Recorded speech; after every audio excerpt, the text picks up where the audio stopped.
All right, here we go. Welcome in, ladies and gentlemen, to Weather Impact Live. Technically, I'm all alone, just me, Chief Meteorologist Lewis Turner, but we're looking high above the ViStar Ballpark from our tower cam, which is a little shaky in the breeze, but you see a couple of pink shirts there. You got Adrian, our photographer, and meteorologist Ross Muma there at the ballpark. He's waving at the tower, and we got him there at the ball field. So we'll go through a little weather forecasting as we watch a little baseball too, Ross. So give us the breakdown. Tell us what's going on behind you. Give us the elementary level score, stage of the ball game, all that. Well, we're live at the Live Like Lew Jacksonville College Baseball Classic. Of course, you asked me right off the bat what the score is, and I'm completely oblivious because they're in in between innings. I think they're in the middle of the sixth, maybe. Adrian, do you see what the score is anywhere? I don't see it. It's hot. It's hot with a capital H-O-T, and I think the heat's already getting to me, Lou. I've only been out here a solid 10 minutes, and this northern boy is just not built for it. How quickly we become unacclimated to the Floridian heat down here. I've been so used to the freezes with temperatures in the 30s, 20s, wind chills in the single digits from this past winter. And now 86, 87 out here currently at the ballpark. Yep. And I'm sweltering. It feels stifling right now. There is a nice little breeze, so I guess that does help a little, but already starting to sweat. The brow is beginning to get a nice glisten going out here already, Luke. How's it feel in the ballpark? I mean, what's it like to be back, little boys this summer, and a little baseball? I mean, what's the crowd like? There's a lot of Tiger fans out here. So, of course, we got LSU and Indiana going to bat right now. I still don't see the score anywhere, but looks like Indiana's up to bat. But, yeah, I would say it's probably 70, 80% Tiger fans and 20 to 30% Hoosier fans, just from eyeballing it. Maybe even more Tiger fans than that. So, I mean, there's a lot of purple and yellow behind the dugout here along the first baseline. Oh, here's the score. What do we got? It's 4-3 LSU. All right. Oh, wow, the Tigers, they got 11 hits. So Tigers currently in the lead. Let's see, where are we at here in the game? Okay, we're in the middle of the seventh. All right, with Indiana up to bat, or I guess the bottom of the seventh. Let's see your best play-by-play. We got an Indiana runner on first, taking his secondary lead. I know you're back to the action. I don't want you to get pelted into the dome by a shot down the right field line there, Ross. But what do we got? Let's see your best baseball broadcaster. Hey, Wine's back. Strike! Oh. That's 0-1 now for the Hoosier batter. Hoosiers got a rally here. Again, down one run, 4-3. So he takes it to the plate. We got one runner on first right now. About to take a nice little hefty lead. You see him just go off there about 2 feet, 2 yards or so. Let's see if he steals. He goes in. Strike! Strike two. Strike two. I can hear it with the crowd. You can tell it's an LSU crowd. In the hole. Every strike, they're going nuts. Yeah, you can hear them over here. I mean, that's what I'm saying. Like, there's probably a good 75 to 80% now, like, LSU Tiger fans. And even the people kind of walking by, a lot of Tiger fans. So they're used to the heat. That's probably why LSU is winning right now.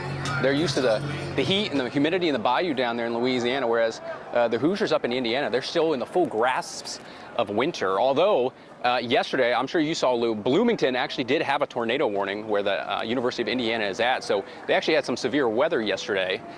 Thankfully, the team was not there. They were here soaking up some of the sunshine, the blue skies, and the warm weather that we got. Yeah, absolutely. So we're going to come back to Ross here in a minute. Take a break. Stay dialed in. I'll come back to you. I'm going to go through a few graphics, talk about the baseball, and then we'll get a scoring update from you as well. Maybe grab a snack for me, because you know I'm hungry. There he is, high above on the tower cam. That is meteorologist Ross Muma as we see them working hard. 87 degrees right now, downtown Jacksonville. We have hit 89 as an official high temperature so far today. We've come down a degree or two already. But look at those southwest winds. 15 miles an hour just blowing things out. I'm telling you, it is warm and it is a little bit muggy there on the ball grounds. Here is your forecast for Saturday. If you are going to go out, see a little baseball, tomorrow is ideal. I mean, today, outstanding for it. Tomorrow, about the same. We've got temperatures climbing up to the upper 80s yet again, steamy. We're going to be up to 87 as we watch a little baseball tomorrow in the Jax College Baseball Classic. It's called the Live Like Lew, Jax College Baseball Classic, not L-E-W Lew, but L-O-U Lew. So that's they're playing ball in honor of that. And we'll get some good action the rest of the weekend. Let's take a look at your weather headlines. So, more record heat on the way Saturday. We have officially broken a record for Friday. We're talking about the potential of seeing some record highs with this latest warm stretch, and we have done it.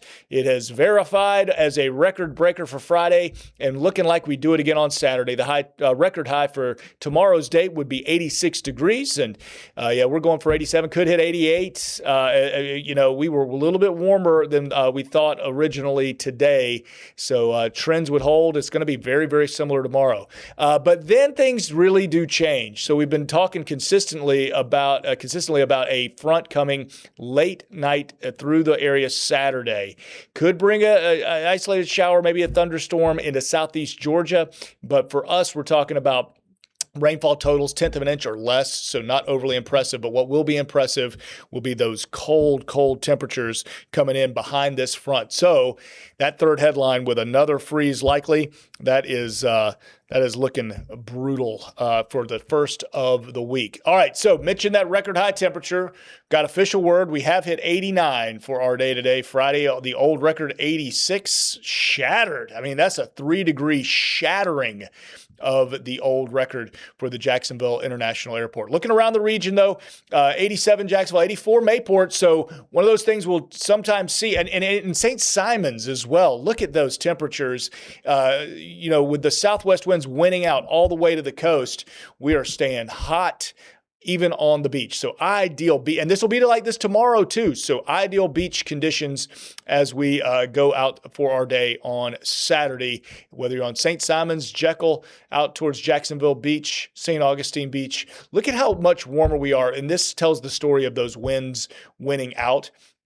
St. Simons, 16 degrees warmer right now than 24 hours ago. They had the little onshore breeze, little microclimate there from St. Simons Island down to Fernandina Beach and then to Atlantic Beach, Neptune Beach.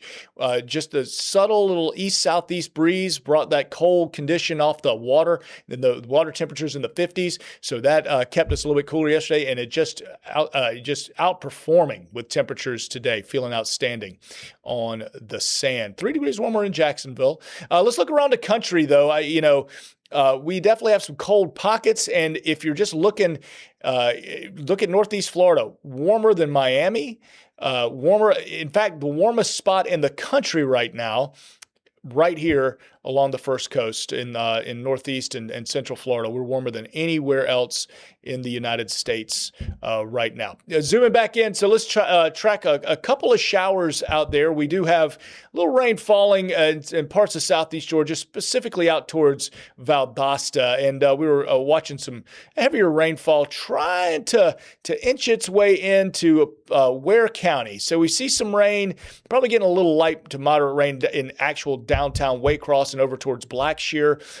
Some more is making its way towards you. So not totally rain-free here around our area through the evening. We have some downpours that could fall as we get into to Waycross and over to Blackshear through the evening. Bigger story, though, will be through Saturday night and into early Sunday morning. Current winds, talking about those southwesterlies winning out, making it all the way out to the sand. We're seeing that 20-mile-an-hour wind, and that's your next 12 hours. So we're staying in the 80s, and we're staying in the 70s even after sunset to midnight. We'll be in the 70s, staying rather mild, and you're waking up Saturday morning in the mid and upper 60s. We could have record high low temperatures. Think about that. The low temperature in the morning could be record warmth in the morning, so you definitely won't need the jacket. Might have some fog to deal with Saturday morning. All right, that's time for us to take a break. We're going to take this short time out. When we come back, we'll check back in with Ross at the ball field, see if anything's changed out there, talk a little weather, talk about this dry condition we've been experiencing in the cold on the way. So y'all stay right there.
All right, welcome back, everybody. So we know we got the Live Like Lew Jacksonville Baseball Classic happening here. I just heard we froze. Am I good or is it Ross?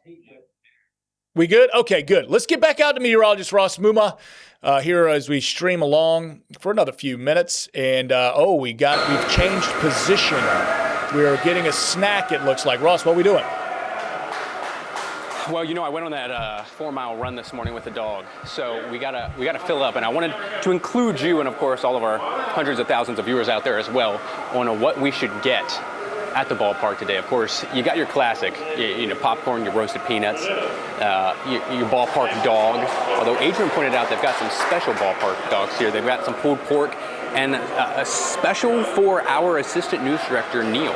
We have some mini melts, which appear to be a knockoff brand of Dippin' Dots, which he talked about at length during our afternoon editorial meeting. So good news for Neil, there are some Dippin' Dots over there if you need a little bit of something to cool you down, a little nice creaminess on the tongue out there today. So what are you feeling? I know, you big, what are you laughing at? I'm laughing at an idea I've got. I saw on that menu board the Churro Sundae. The Churro Sundae. Now it's $12. Oh, I see. The Churro Sundae is a $12 investment. That's not cheap, but it's vanilla ice cream, churros, and cinnamon sugar. I'd like to see you house one of those. I don't make chief money though, so I'm at like the singles. That's all I can get is something that I can use singles with. $12. Well, what's your budget? Give me a budget, because I also saw the souvenir baseball cap with or souvenir helmet with soft serve in it. Now that's a classic. But are you feeling sweet or are you feeling salty? Oh, I see it. Well, I guess I'm a little bit sweeter than salty. Okay. What did we say the other day? First you're sour, then you're sweet. The Churro Sundae. You think I could house it down? I know you and Adrian could. Oh, a duo. We could share it together. Each of us biting on one end of the churro, perhaps. Yeah, that might be too much for a ballpark. Y'all could Lady and Tramp the churro. Why not? We could, and I would rather do it with a churro sundae than I would with the spaghetti. I'm not a spaghetti. I know you don't like to slurp it. That's not my vibe.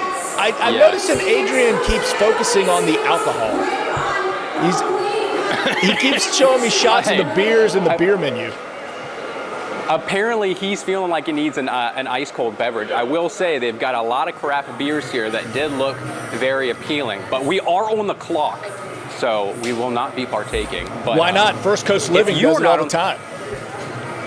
Well, this is true. Yes, David Benfield.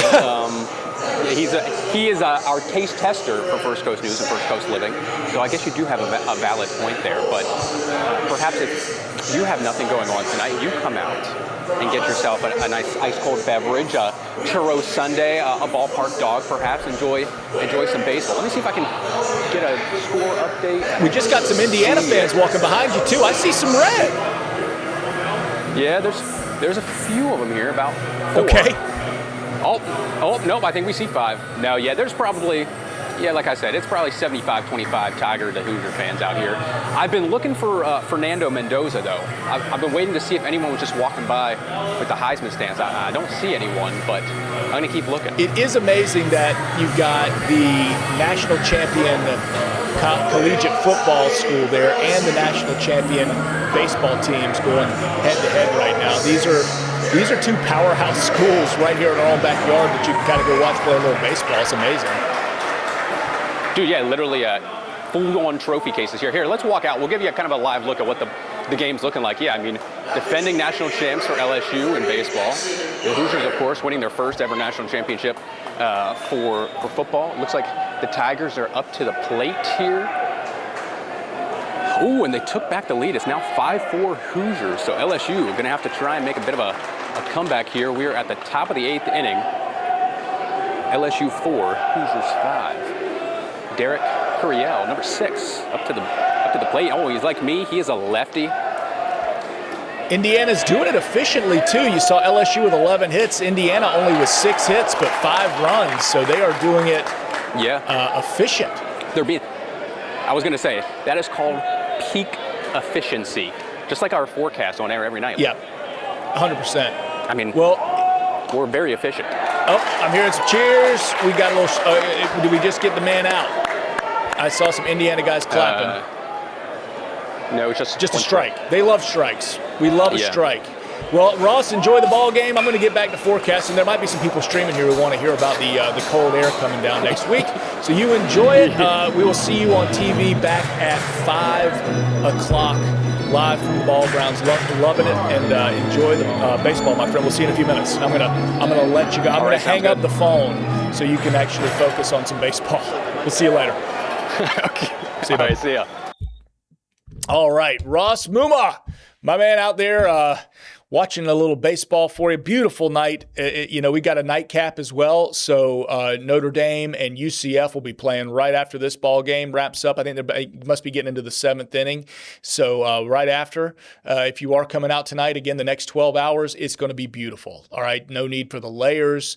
Just a great night out in Jacksonville. Even if you don't have a rooting interest, I feel like the UCF crowd will be pretty big considering they're right down the road, not a far drive. And there's plenty of UCF fans right here in Jacksonville. So hopefully we get that ball field filled up and enjoying and making the most of what's shaping up to be at least a 50% of the weekend being outstanding. Make the most of living in Jacksonville, getting these temperatures, said warmest in the country right now. As far as our salt lifers, we haven't done a salt life forecast consistently for a while just because it's been so cold. It hadn't been the ideal salt life and kind of weather, but this is beach weather. We're going to be in the low 80s all the way to the sand for your Saturday. Those water temperatures are still cold though. Surf temperature is 57 degrees. That would be a shock to the system if you go toe dipping. Low tide is later in the afternoon, so we got a high tide 10:45, low tide 10:55. If just rounding up, surf 1 to 2 feet, 11-second period. Seas 2 to 3 if you're going to go offshore, do a little fishing. But in the river, you are looking much better if you're going to do some inshore. But inland, so coming back closer to 95, and the metro 88 degrees, record heat, windy with those southwest breezes pumping in. And look at those low temperatures at 66. So a very, very mild condition. Very warm all over our first coast for our high temperatures tomorrow. Sunday, though, big changes. Only 68 degrees. Just a morning low of 62. We're not warming up much. In fact, our temperatures afternoon are going to drop through the day with a few morning sprinkles possible. So let's talk about the cool down. We got a little bit more to get to before our 7-day after this short timeout. Stay there.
Okay, welcome back. So we saw Sunday cooler, but Monday, look at our low temperature at 35, only warming up to 53. Drink in these warm temperatures now because we are not done with winter yet. Those northwest winds are going to take over. We're going to get bone dry air. That fire risk goes back up considering the dry air and those windy conditions. Sunday, Monday at that critical level. Now, why Sunday? Because you're thinking, well, didn't you mention some rain chances late Saturday night into Sunday morning? Yeah, but we're talking a tenth of an inch at most in many areas. That's not enough to put a dent in anything and stir up or even soak the ground fuels out there that are just so bone dry.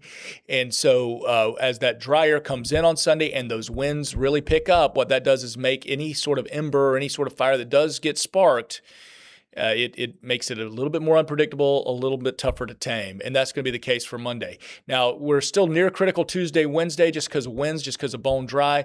Thursday, Friday, we'll watch. We are, still a long way out from Friday, but that does look like our next best chance of seeing any sort of rain. And we got dry air we saw on the precipitable water map coming in Sunday, so just kind of confirming, and we do continue those drought conditions. Had the question today, what's it going to take? How much rain would it take to bust this drought or to get some improvements? Well, any little bit is going to help, yes. But it's going to take months. I mean, it's not just going to take one rain event. It's not going to, okay, so we get one day of a 1-inch soaker, for instance, which, by the way, is not in the forecast right now. So there's that part. But even if we had that, what we need, because you don't get into rain debt overnight and you don't get out of rain debt overnight. Just like finances, we're dealing with rain as our currency here. And so we've had since September, 1, 2, 3, 4, 5, 6 months to February, and we're, just 20 days into the month. We're running more than about 1.5 inches below for the month of February. We're going to need to end the month in a surplus, have a surplus March, April, May, to do our best to try and catch up. And at this moment, even long-range forecasting, that doesn't look very promising. Not to be a downer. So to be a more positive, Saturday looks great. Get out and enjoy it. Those rain chances coming in late Saturday night. So there's a little blurb on the simulated radar, what we use our high-res futurecast modeling. And but notice Sunday morning, this would be the wee hours of Saturday night, Sunday early morning. This as we're heading to church, 8:30 south side into northwest St. Johns County. Could see a few showers as the line finally exits about 9 o'clock. We should be done with the drizzle. And then notice those wind barbs coming straight out of the northwest, racing in, clearing out those skies through the day on Sunday and blowing in some cooler temperatures. So what's going to happen is we'll probably hit our official high temperature in 68 degrees or so sometime late morning. And then by the time we get to noon and after, those temperatures are just going to continue to fall. Talking about the chance of a thunderstorm, we've seen some heavier rain falling out towards Valdosta. Haven't seen any lightning with it yet, so not technically a thunderstorm. That severe weather outlook, though, for Saturday, and this will be for Saturday evening, focused primarily on southeast Georgia, and notice it's a 1 out of 5. That's marginal. For perspective, this past Sunday, when we had some thunderstorms move through, and no severe weather in our area, it was well out west. Included a little sliver of Columbia County, but didn't really verify with a severe thunderstorm warning. That we were in that 2 out of 5 last weekend. So 1 out of 5 this weekend, 2 out of 5 this past weekend. So that just kind of gives you an idea. Not quite as dynamic. Don't have the upper air forcing that would allow for those thunderstorms to spread in. And then that slides down south to more towards the I-4 corridor on Sunday. Just doesn't look like a great chance of seeing thunderstorms here around our area, maybe isolated up in southeast Georgia. Front clears, then chilly air, and that is a big part of this story. Those yellow lines, isobars, lines of equal pressure, the tighter they are together, the stronger the winds, and this what will be a epic nor'easter for the Delmarva. Talking about almost blizzard-like conditions with pretty significant snowfall totals well north of us. That air just wrapping around is bone dry Canadian air, and we're going to get those lower dew points, lower relative humidities, and that's going to only increase our fire risk and just how cool it's going to be. So we can't give up on the idea of seeing a freeze, certainly by Tuesday. This is Tuesday morning, so Monday morning in the mid-30s, we'll have frost around the area, and then, another freeze to hard freeze potential, even up into southeast Georgia. So let's wrap it up with your 7-day forecast here in the last 30 seconds, kind of what we need to know That rain chance really Saturday night, and then things change. So make the most of your Friday evening, your Saturday plans, outstanding. By late evening and after dinner, we see those showers move in. By Sunday morning, they are exiting, and then we clear out, but those northwest winds push in, making way for some frigid temperatures Monday, freezing temperatures Tuesday, frost again Wednesday morning,